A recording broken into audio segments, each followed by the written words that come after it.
of the great movies that came out this past year was the movie Cabrini, which tells the story of the Italian missionary Francesca Cabrini.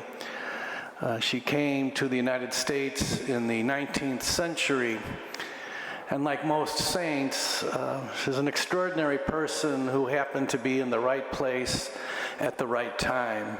And this powerful movie focuses primarily on the time that she lived in New York City. But Mother Cabrini established a network of hospitals, orphanages, schools in many cities, Boston and Seattle and Chicago and St. Louis. I feel kind of a closeness to her because she frequently attended the Church of the Holy Family on Roosevelt Road, where I was a pastor, and her hospital, Columbus Hospital, was right around the corner. In the 19th century, America was not a very welcoming place for immigrants, especially those who didn't speak English. I guess which prompts the challenge, have we changed very much over the years? But she had a tremendous sense of mission in her life. And she felt that the church had an obligation to assist those who were most vulnerable in our midst. Now, when she was a very young girl, she almost drowned. And this experience had a tremendous lifelong impact on her. It resulted with her having a tremendous fear of water. But more significantly, she had severe lung damage as a result of that near-fatal accident. And throughout her life, she'd be plagued with crises related to the fact that she could not catch her breath. And doctors would tell her in the midst of these crises, you know, sister, you have to stay where you belong, which was their way of basically telling her she would have to accept the fact that she would have to live as a semi-invalid. And every time she heard that, she came roaring back with this tremendous drive to not be marginalized or to not be living life as fully as possible. And so she undertook this remarkable journey where in some ways she single-handedly changed attitudes towards immigrants, and particularly Italian immigrants.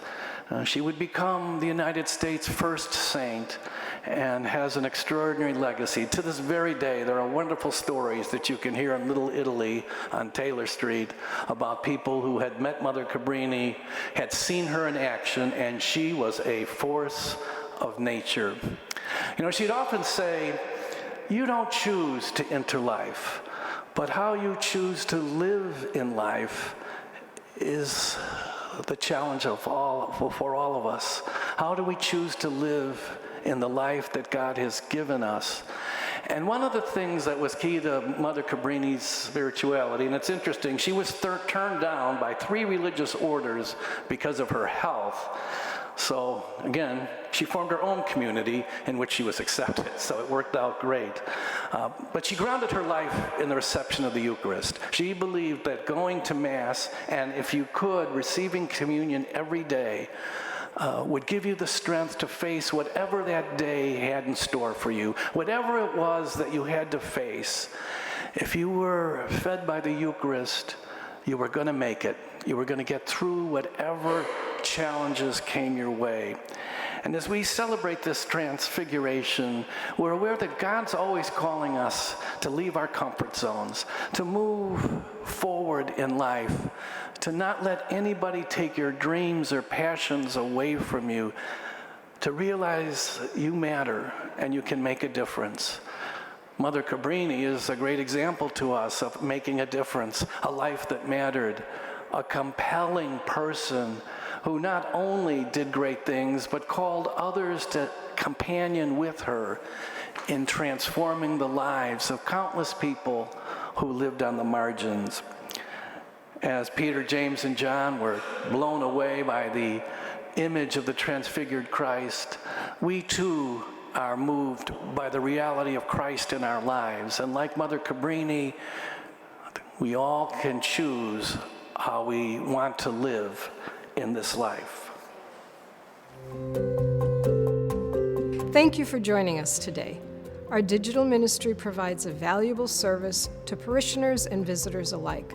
How wonderful that we can share God's Word, the celebration of the Eucharist, and other important words and events with those who may not be able to be with us in person.